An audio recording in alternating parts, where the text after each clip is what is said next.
Good evening, ladies and gentlemen, and welcome to the Video Game Cemetery. And today we are looking at a wrestling game, the one that is very underappreciated. One in my view is the best wrestling game of all time, but never gets discussed. In fact, when it does get discussed, it's usually on a list of shit games. And I don't agree with that. I don't appreciate that. We're talking about today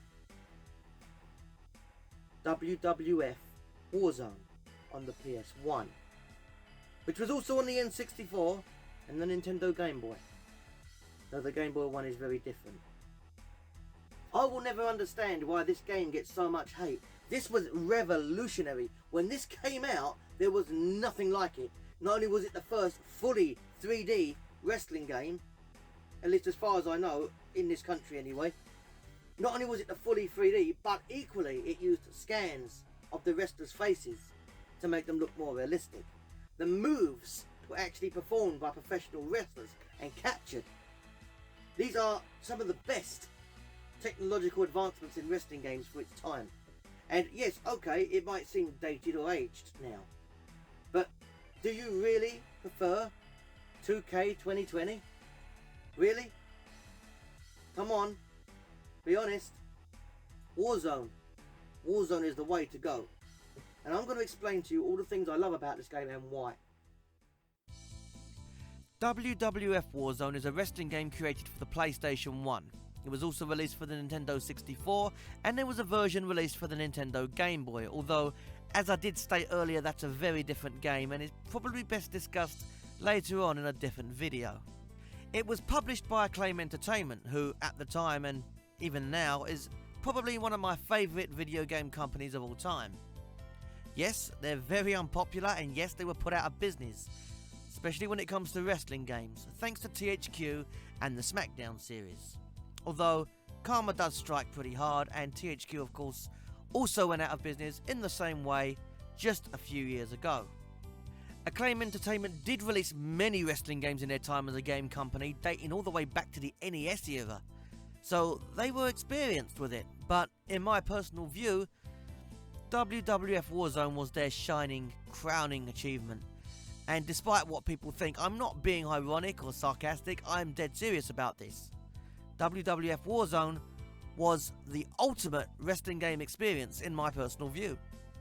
I mean, when it comes to wrestling video game history, when people are asked what the favourite one is or what they think the best one was, people tend to go for WWF No Mercy on the N64, or WCW NW Revenge, WrestleMania 2000, and the thing that these games all have in common is they all use the same engine.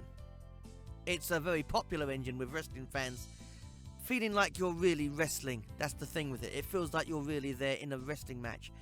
And I do get that. The engine is actually Aki's or AKI's engine. It was used in many Japanese wrestling games first, and it was also used amazingly in Def Jam. But the engine isn't everything.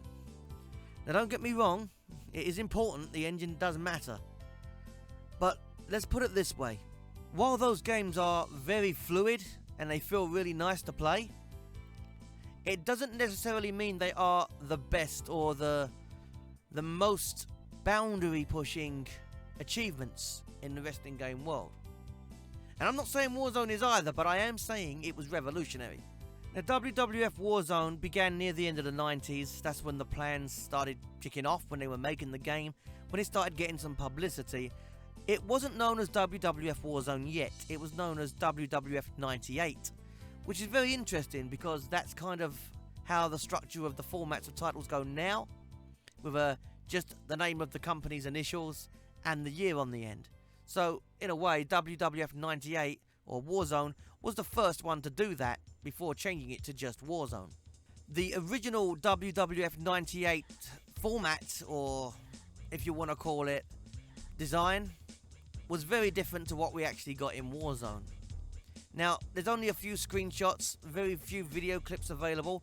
I will link a video in the description showing the differences between the beta 98 version and the finished Warzone version, which was uploaded by someone else.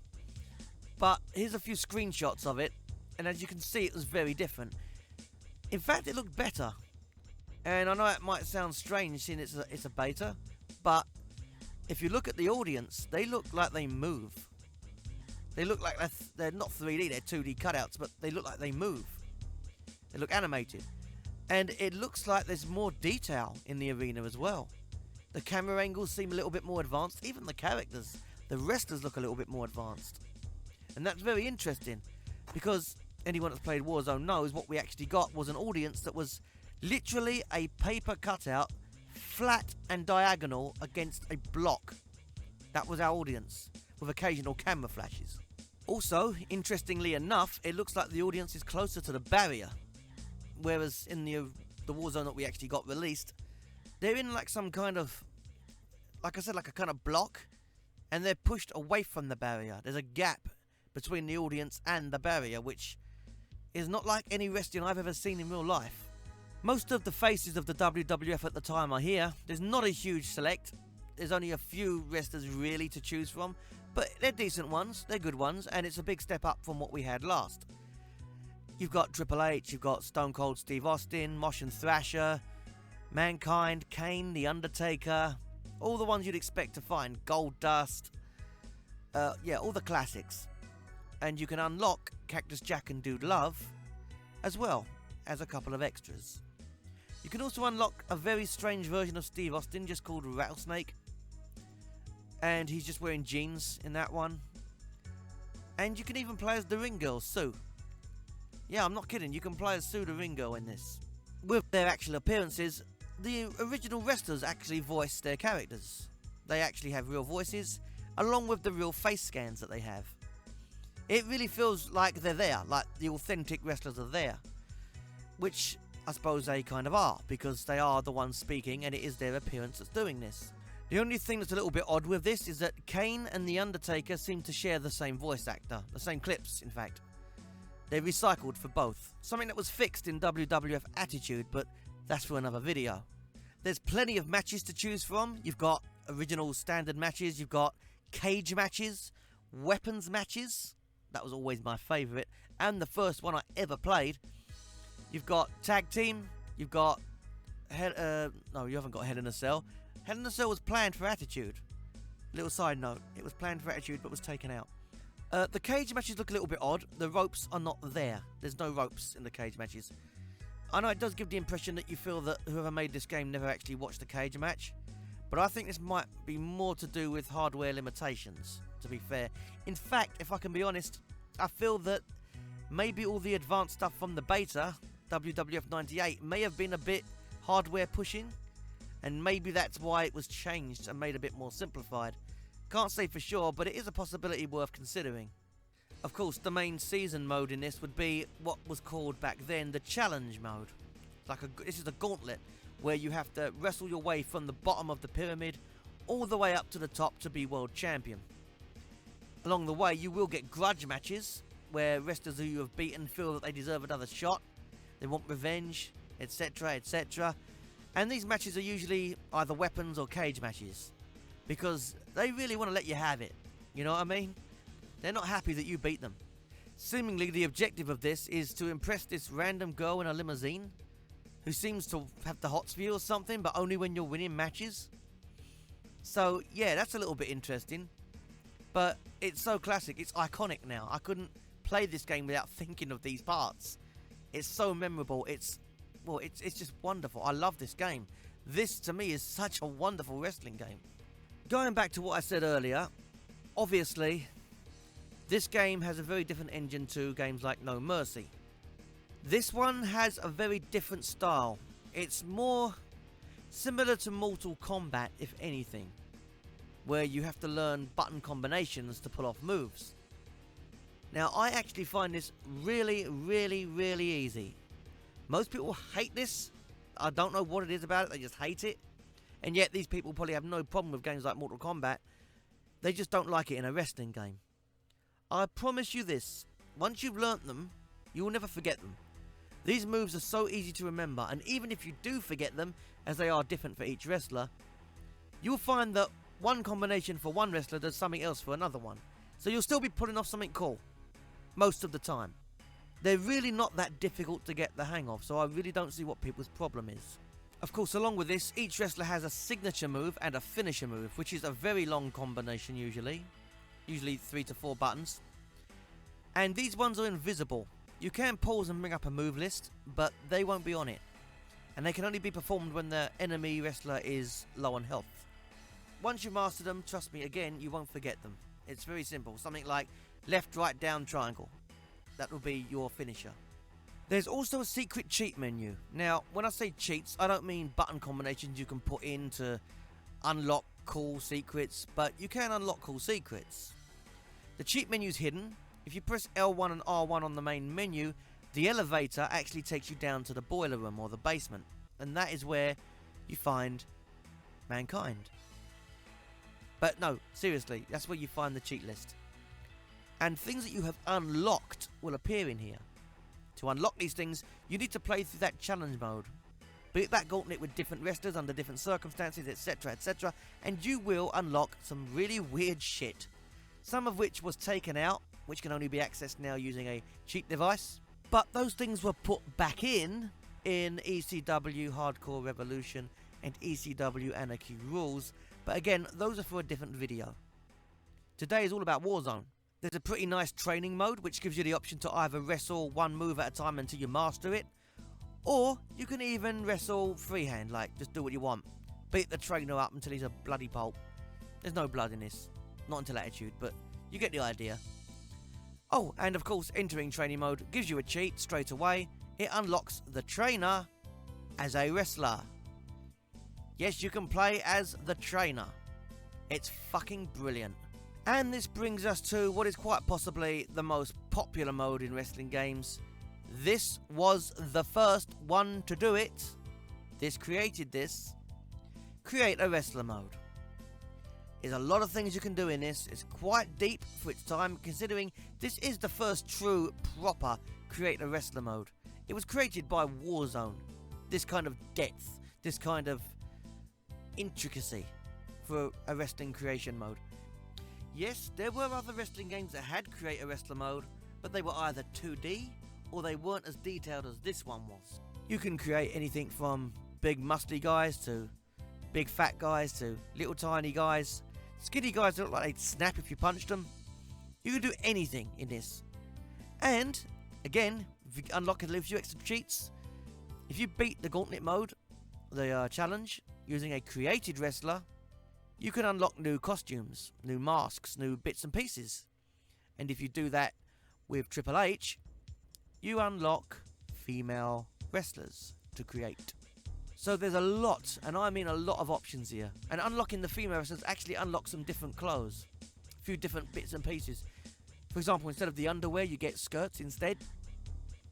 So it's very clever and very detailed, and considering this is technically the first create a wrestler mode, it's bloody impressive. And let me just say this. This isn't the only thing THQ stole from acclaimed wrestling games. You know the paint tool that everyone went mental over in, what was it, SmackDown vs. Raw 2010, I think? I think that was introduced into that. That was out years before in Legends of Wrestling. Legends of Wrestling 1 and 2 both had the paint tool by Acclaim Entertainment. So basically anything Acclaim did right, THQ did worse. But THQ survived longer and put Acclaim out of business. Very, very sad.